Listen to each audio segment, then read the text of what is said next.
सरतिया तो बड़ा मस्त माल है। मस्त बिया सरसा के। अच्छा छोड़, फिर फिल्म देख रही है। अरे अरे बाप रे, अरे रे हीरोइन, आँख से आनर बाड़ू कि दिमाग से पैदल? कॉलेज तोरा बाप के जागीर है का? हमरा बाप के नाव लेवे के तोर हिम्मत कैसे भइल? और सुन, सड़क पे निकले से पहले चले का ढंग सीख ले, नहीं तो अगला बेर बचाइब न उड़ाइब।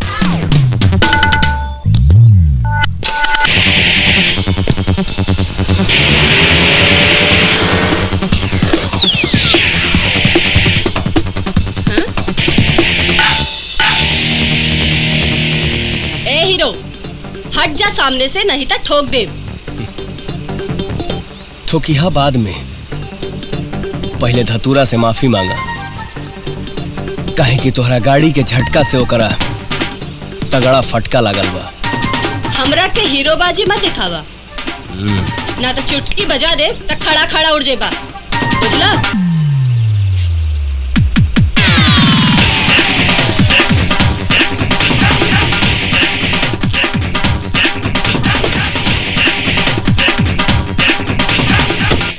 देखा, चुपचाप हमार चाबी दे दा।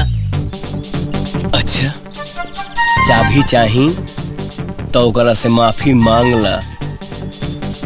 हमरा से बदतमीजी बहुत महंगा पड़ी। बाप रे बाप, ई लड़की कम आ बारूद के बोरी ज्यादा बुझाता रही। धतुरवा, कहाँ के आइटम अरे? ये तो नया चीज है मोहन। अच्छा, तो आज ही नगीना के पसीना ना बहा देनी ना, तो हमरो नाम मोहन ना।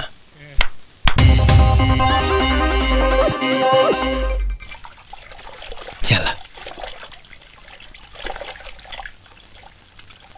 इला अपन ओढ़नी और ई तोहर चाबी।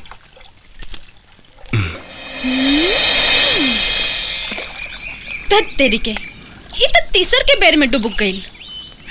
अब देखा हमार खेला।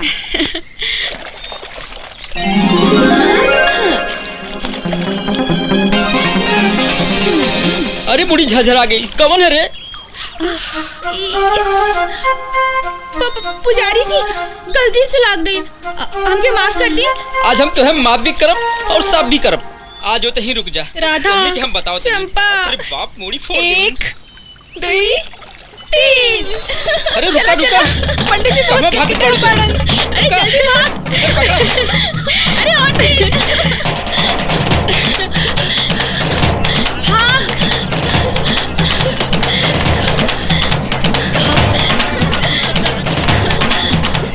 अरे बाप रे, फंस गई नहीं। पकड़ा मदद के, आज दोनों भागे ना पाओ। भाग राधा भाग। बदमाशी ढेर बढ़ गई वाले के। आज छोड़ो। अरे रुक, अरे कहाँ भागे पड़ी दोनों जन? पकड़ा पकड़ा लोग, पकड़ा।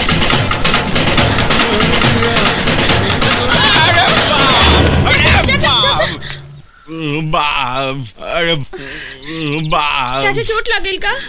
लागल है ना, करबू खेला तू। बड़ा चंचल बिया।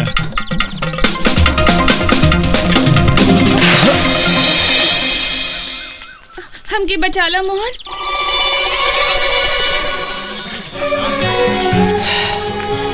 इंसान खाती इशारा काफी होला। प्रेम से लौट जा लोग, हाथ जोड़ते नहीं।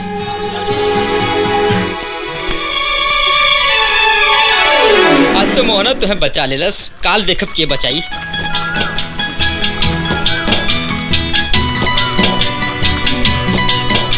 हाँ, अगर हम समय पर ना आई थी तो गांव वाला तुहर का हाल करते सर? ए, तू अपने आप के बड़ा बहादुर और हमके डरपोक बुझाता रहा का? एकरा में बुझे के बात का बा? हाँ? डरपोक ना हो तब खरहा लेखा भागत काहे रहलू है? इस रोका रोका। हाँ? अरे हम तो दौड़े के प्रैक्टिस करत रहनी है। अब देखे वाला के लागल कि हम भागत आनी तो लागे दा। एकरा में देखे वाला के गलती बा, हमार ना, बुझला? और सुना, हम जाता नहीं गन्ना तुरे, तोरो चाहिए तो आजा पीछे पीछे। ए सुना, ज्यादा मन बढ़ू मत बना। एक तो ऐसा ही पूरा दुनिया के नजर पर चढ़ल बढ़ू। जा जा।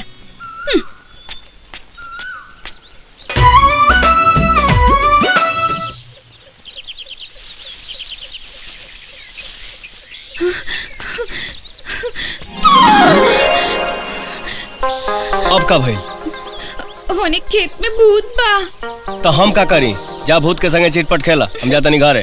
हाँ, वाह रे मतलब इंसान दोस्त के बीच मझधार में छोड़ के अच्छा दोस्ती निभा रहल बाड़ा। अरे जमाना गांव वालन से तोहरा के बचौली, हम उल्टे हमरे के मतलब इंसान बना देलू। अरे चाचा बड़ा आइला हमरा के गांव वालन से बचावे वाला। एक दिन अपने साथे साथे तारा के ऐसा फंसाई कि एक के दर पे नाचत रह जाइबा। अरे खिसिया गेलू का हो? अच्छा चला हम तो के दिखावत हैं कि गन्ना के खेत में भूत कैसन होला। हाँ आओ।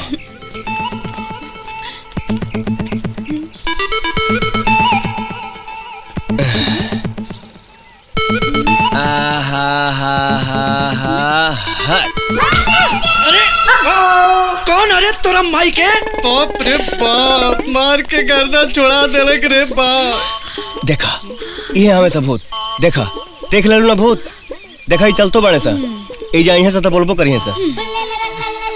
अरे साला तनी के जा का करता सरे? का हो चंपा गजब लेकी बाड़ू, हमरा के वहां मरे खातिर छोड़ के चुपचाप आ गइलू। आई गन्ना के खेत में का हो रहला? कुछ ना राधा, वो का वालन के मुटका मारे से बचे खातिर लुकाल रहली। हाँ ना मोहन ये झूठ बोलतिया, ये बात ना रहे वो बात रहे। कारे हमर कचल के कोआ बता दे इमा का होता लखा है? नत्या के बेटा अरे, आज अरे, हम तो के मोहन, छोड़ब मोहन बचैया। ना छोड़ब तो के। इनके तू संभाला हो। अरे रुका ना साला तनी के जीवन में ना सुधर बस, तोरा पकड़े पकड़ी करे के रहल हा तो तनी दूर चल जैतीस। ई गवा के बगल में का करते सर साला? भाग भाग भाग भाग। चौना पर मार, चौना तो सरबा कहीं का। चौना तो चौना भैया जी के बात ना मान।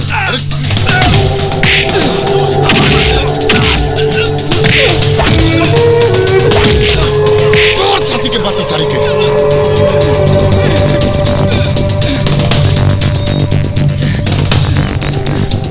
ई तू ठीक नहीं कर धनंजय बाबू। हम तोरा के प्यार से समझले रहनी कि पुल का टेंडर हमरे नाम खुले के चाहिए, लेकिन तू हर भारी मन बेईमान होके के तैयार ना भइल और हमार ऑफर के दाम पे ठुकरा देला तू। अब अंजाम भुगता। ऑन ड्यूटी वीडियो पर हमला कईल बहुत महंगा पड़ेगा धनंजय बाबू। का कहला वीडियो साहब? का कहला? तो हर बात सुनकर तो हम एकदम डरा गनी। ए बंदूक हाँ तन देख बेरे हमर दहिया था का पता करे हैं? डरा गनी। अरे हाँ हाँ का पता करे? हाँ भैया। वीडियो साहब ये डर बहुत खतरनाक चीज होला और ये डर तबे खत्म हुई जब तू मरबा। चल चाचा। अरे चाचा तुरंत चाचा तुरंत हमरा के 1 किलो चीनी 100 ग्राम चायपत्ती आ केस में लगाए वाला तेल दा। अच्छा ए चीनी चायपत्ती दे रे। ला एक तेल है। अरे चाचा हमरा के तरकारी बनावे वाला तेल ना चाहिए, हमरा के केस में लगावे वाला तेल चाहिए। डाबर आंवला केस तेल।